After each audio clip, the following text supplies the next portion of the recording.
Hello, everyone, and welcome along to the Agenda podcast on the Blood Red channel, courtesy of Liverpool Echo, with me, your host, Patrick Smith. Now, don't worry, today's topic isn't going to be about Liverpool's midfield. It's actually going to regard the situation further up the pitch, following Darwin Nunez' suspension and the absences of Roberto Firmino and Diogo Jota.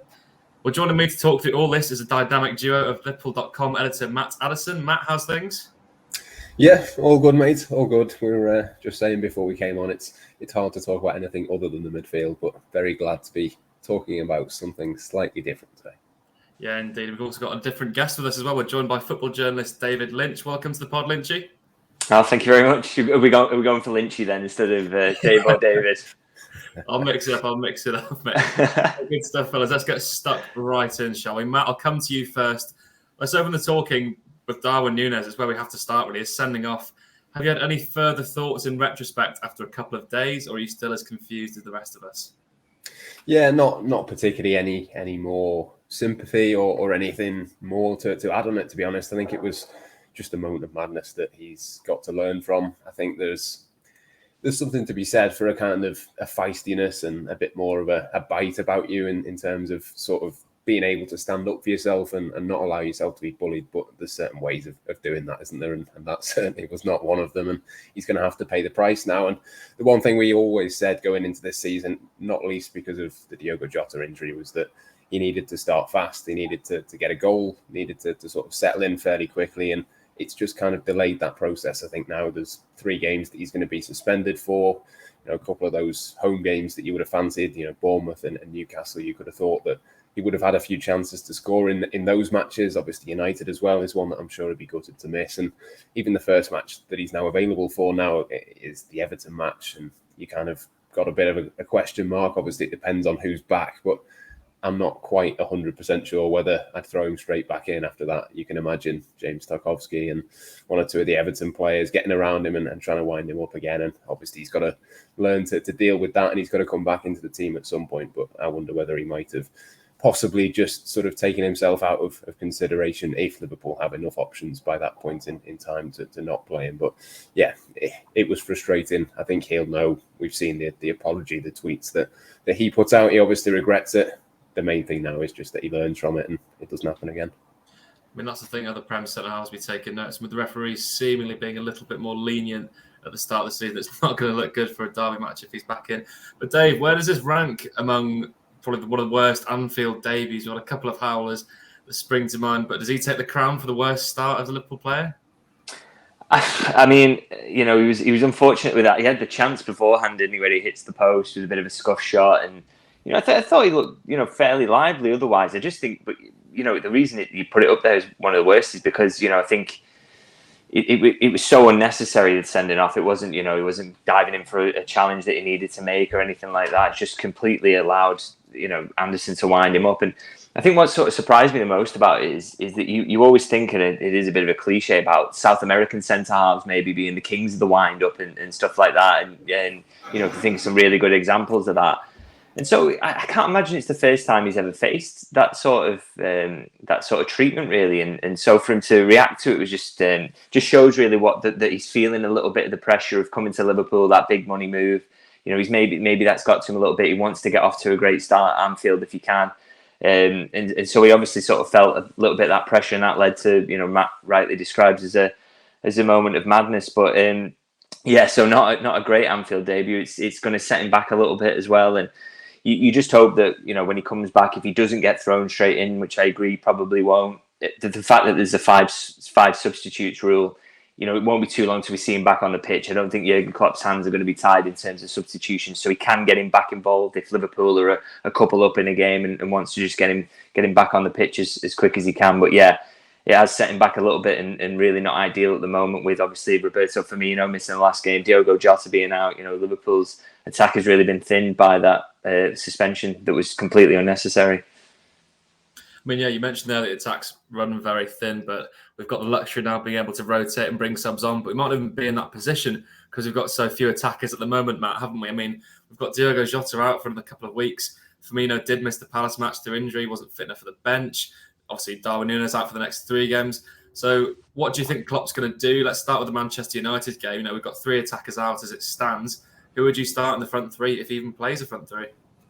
Yeah, I mean, it depends on Firmino, doesn't it? It was a precaution that kept him out on Monday, so you'd like to think there's a decent chance of him being able to come back. But then again, there is a bit of a history of Liverpool playing down injuries, and then it turns out that they're a little bit longer than what we initially thought. And again, you look at Firmino last season, there was a couple of times he tried to come back, gets injured again, and ended up missing a huge amount of last season through those injuries. So, yeah, you wouldn't want to see any risks taken. And if Firmino isn't there, then I think you've got a bit of a decision to make. I think the way that I would probably go is to stick with the three, but have the Carvalho and Diaz kind of interchange, one on the left and one through the middle, and bring Carvalho into the team. I think for a couple of reasons, really. I think it looked quite good. He had that shot, didn't he, Carvalho, at the end of the game on Monday, which could have been, a different story if he gets that on target.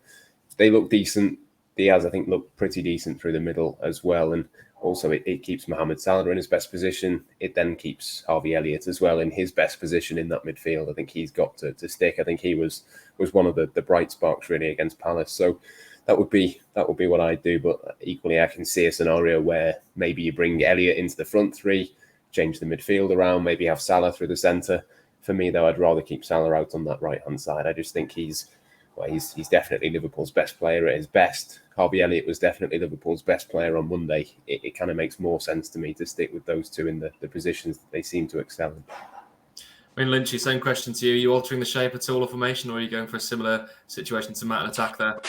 I think, it shows you really, Jurgen's got very few options, really. If Firmino doesn't make it, I think it becomes really difficult straight away, because I think he'd be praying that he's fit, because I think it's a game he maybe would have started anyway. I think he likes him in these big away games in terms of what he does closing down and how he occupies centre halves and the space he can create, because I don't think United's defensive structure is particularly fantastic. And I think it'd be very easy to make Maguire walk into midfield and create gaps in behind.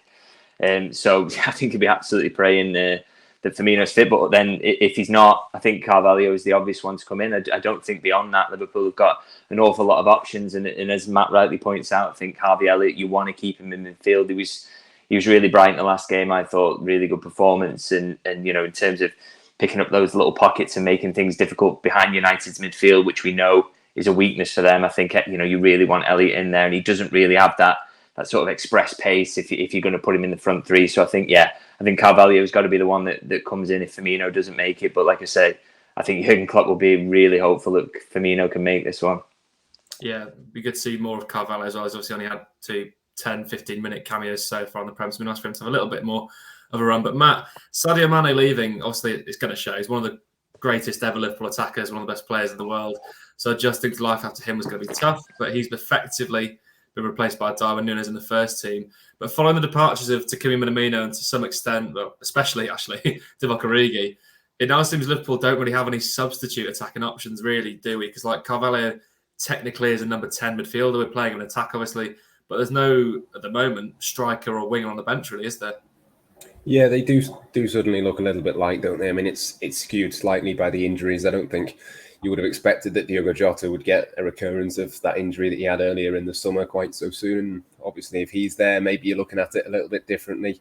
Even just 1 or 2 of the chances, I think it wouldn't have taken too much to have gone differently. As bad as Liverpool played against Fulham on the opening day, they could have still just about got away with that with 1 or 2 slight tweaks in the way that it went. So we could very easily be sitting here with Liverpool on 6 points, and we're talking about it in a different way. But I know what you mean. It did feel a little bit like they were lacking something in attack, and I think it's almost impossible for them to have replaced Divock Origi. I don't think there's another player out there who does that job and who would be prepared to do that job as well, even if they were very, very good at it. What he did essentially was sit on the bench for 6-7 weeks and then pop up with a moment whenever Liverpool needed him. And you can't necessarily expect a player to come in and do that. Equally, he would have wanted to go and play regular football and hopefully go and kick on in the rest of his career. So it's a bit of a difficult one. It's a hard one to criticise Liverpool for letting him go and not finding another replacement for him. But at the same time, it is going to be a miss. We saw that even last season. He maybe didn't have quite the impact that he'd had on certain other moments in certain other seasons, but he still popped up with a couple of late winners for Liverpool. And across the course of a season, we know there's probably not going to be that much. If Liverpool do manage to win the league, they're not going to win it by a number of points. It could just be that, maybe one of the draws they've had already, maybe in a future match, if they drop points, you are going to look at it and think, well, you can't guarantee that Divock Origi would come off the bench and have changed that, but he would have just given Crystal Palace or Fulham something different to think about, which, it can make all the difference, and it can make all the difference in the title race as well.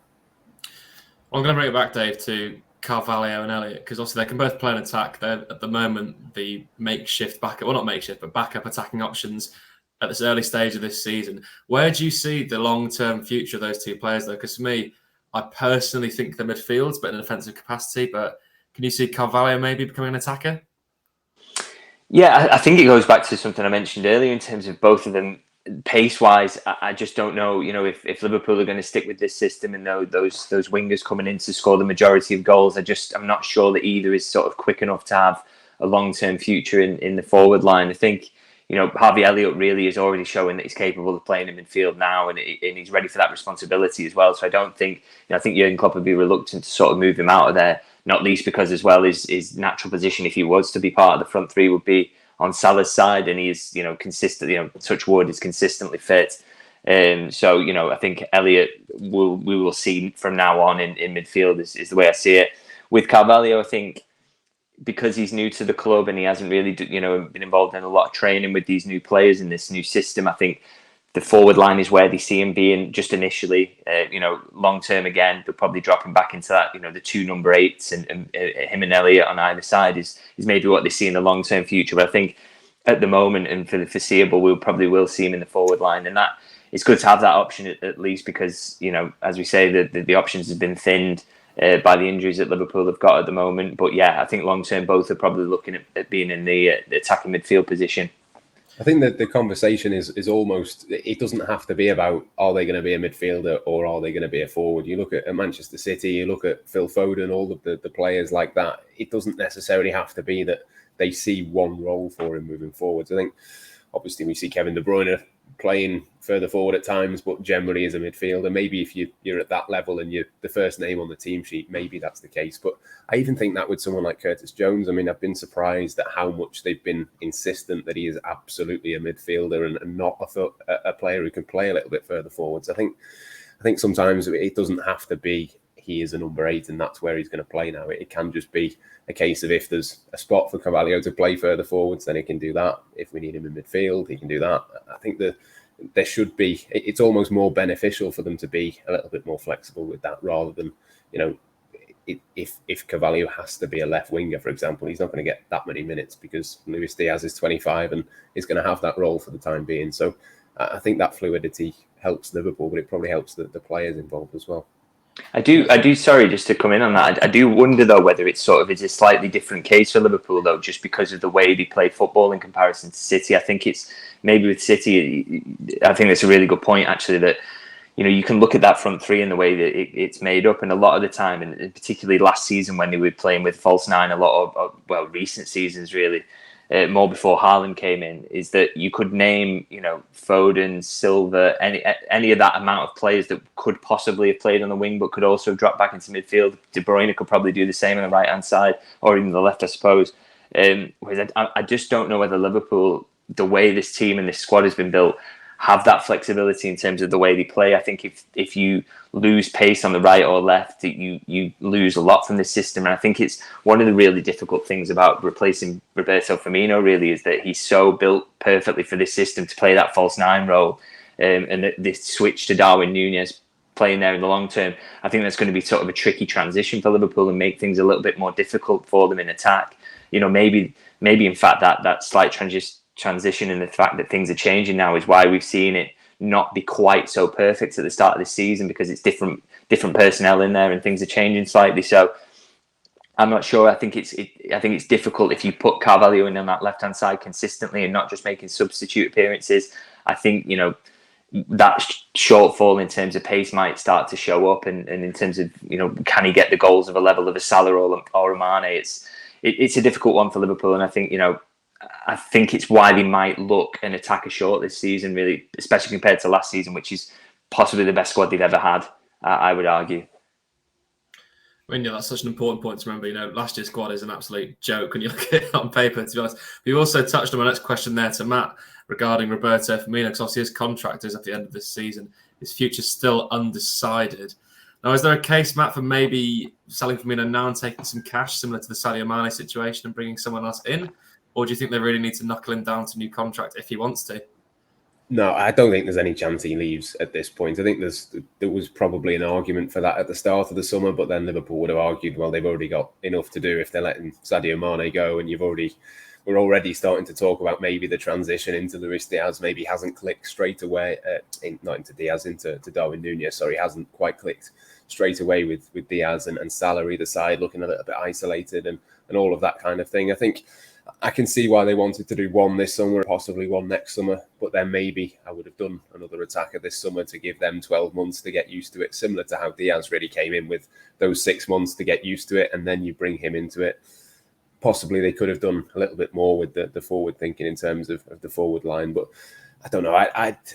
For me personally, I think Firmino, he'd be nearly 32 by the time his contract expires. It kind of feels like one where it's probably the right time to move him on. We mentioned the injury problems before. I know it's an almost impossible one to find another Firmino, but I think it would be a surprise to me if they gave him a contract more than a year, put it that way. I think it's probably the right time to try and move the forward line on again.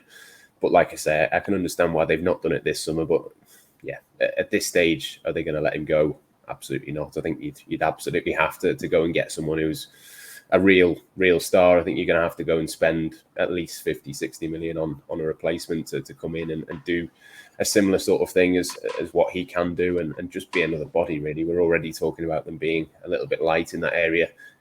Right now, it would be a risk. Next summer, I think there's possibly more of a case for that being something that you'd look at. You've seen how sort of, I know Sadio Mane kind of wanted to take the new challenge and move on. I think Liverpool probably wanted to start that process as well. So they can be ruthless. I think the time to be ruthless, though, is probably 2023 with Firmino.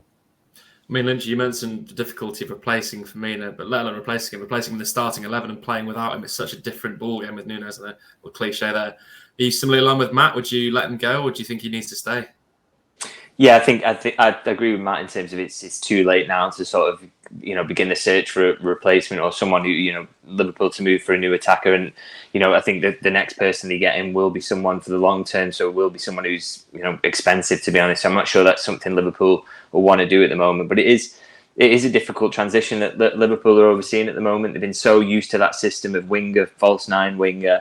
And moving to something new in Nunez is going to take a little bit of time. I think they found that, in fact, at times with Diogo Jota playing in that position, because he was such a different sort of player in terms of wants to threaten him behind more, but maybe not quite as good at the hold-up play and linking up into those areas or bringing defenders with him into midfield to create gaps. So I think we've seen before that they're finding that a little bit difficult at times, but there's so much quality there that you back Jurgen Klopp and the team to get it right eventually. But yeah, Firmino, a really unique player who's had a brilliant impact, and I think for this season, if it is going to be a sort of farewell season, I'm sure he'll play a big part again if he can stay fit. We just hope this is just a small injury that he's got. Yeah, well, the replacement for him will be an expensive one. But let's talk about some signings, because there's been talk of signing potentially a backup winger this summer, or lots of rumours regarding it. Yeremy Pino is the one that's been linked all summer. He's probably the most heavily reported. There's also some pretty weak talk, I'd say, of Marco Asensio, Ousmane Dembele, Ismaila Sarr. Would any of those tempt you, David, or would they tempt Jurgen Klopp at all, do you think?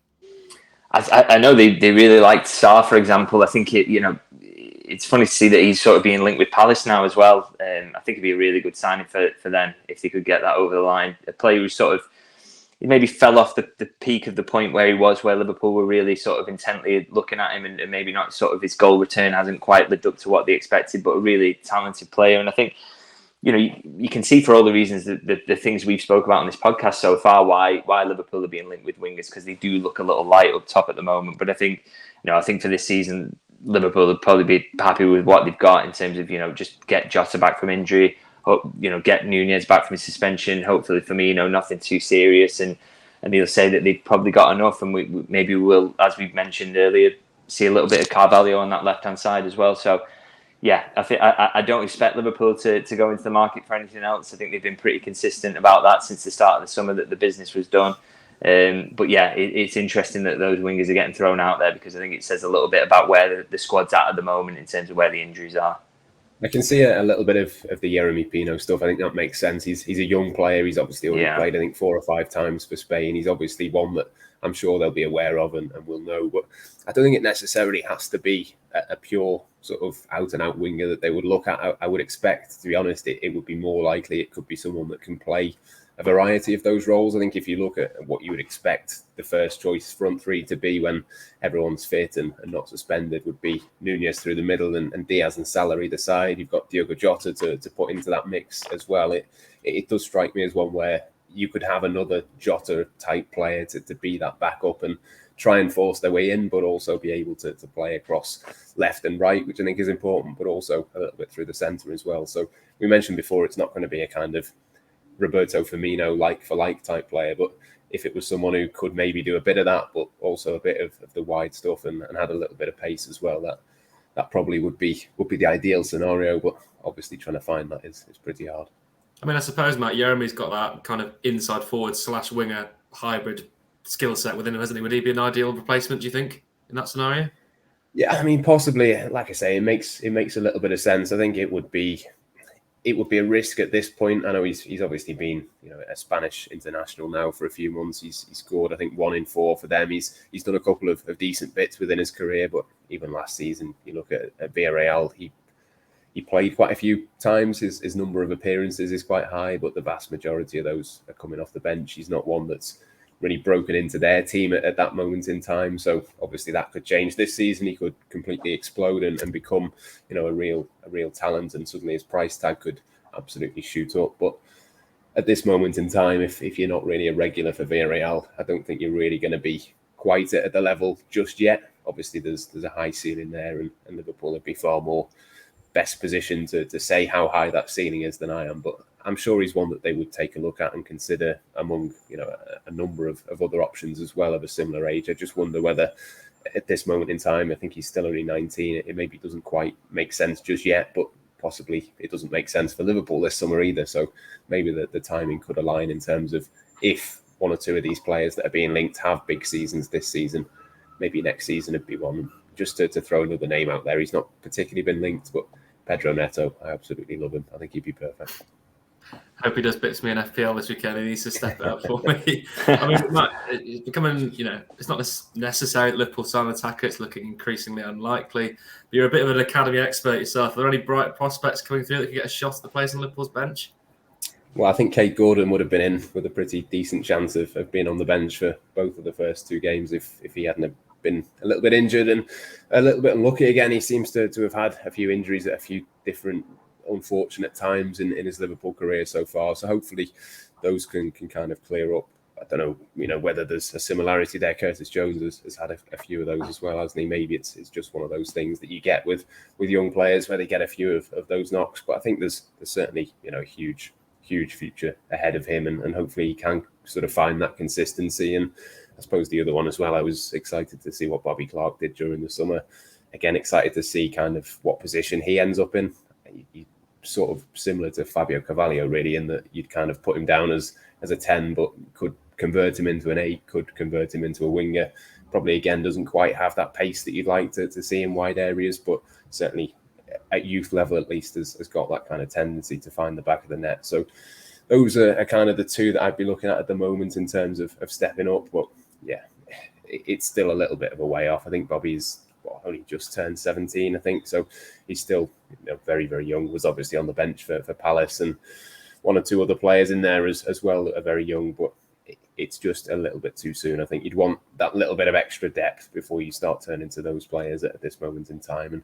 And that's, I suppose, the whole difficulty. It sums it up quite well, doesn't it? That you've got these high hopes for these players. You don't want to stand in their way.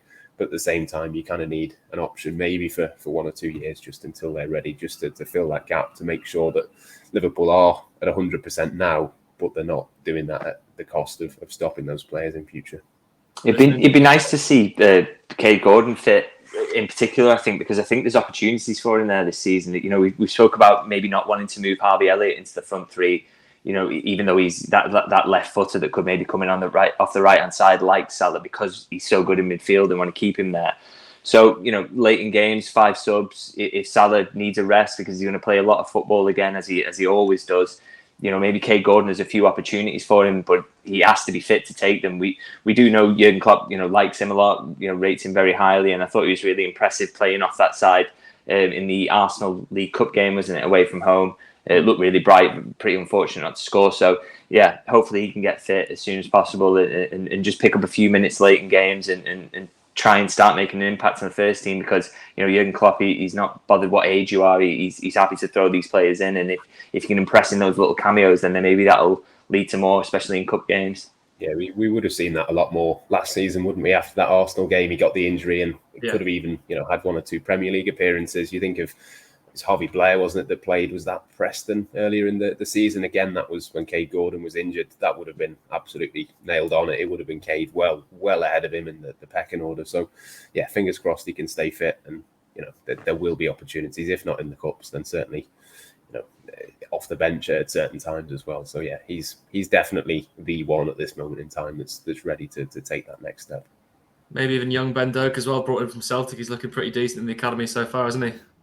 Yeah, he started well, hasn't he? I've seen a couple of the bits and pieces from him, hoping to go across to the academy and watch him at some point soon. But yeah, I think he's definitely one that needs a bit of time to settle in. I think he'll be similar really to Bobby Clark, where he'll have at least 1 or 2 seasons with the academy, settle in, start to show the signs really at that level, and then opportunities obviously come up with pre-season tours and all of that sort of thing. But yeah, Ben Doak a little bit early for him yet, but very much an exciting talent. Yeah, it's becoming apparent that the attack conversation may be taking over the midfield talk that's dominated the summer, and it's certainly going to be a big headache for Jurgen Klopp. And who knows how or who will line up for Liverpool against Man United on Monday, a game that's certainly going to make headlines for reasons likely off the field, potentially more so than on it. But a big thank you to Matt, Addison and David Lynch for joining me on today's show. And of course, a huge thank you to all of you for watching and listening along. Be sure to give us your thoughts and comments on the subject and what you think Liverpool should do in this situation. But for now, thanks for joining us, and we'll all catch you next time on The Agenda.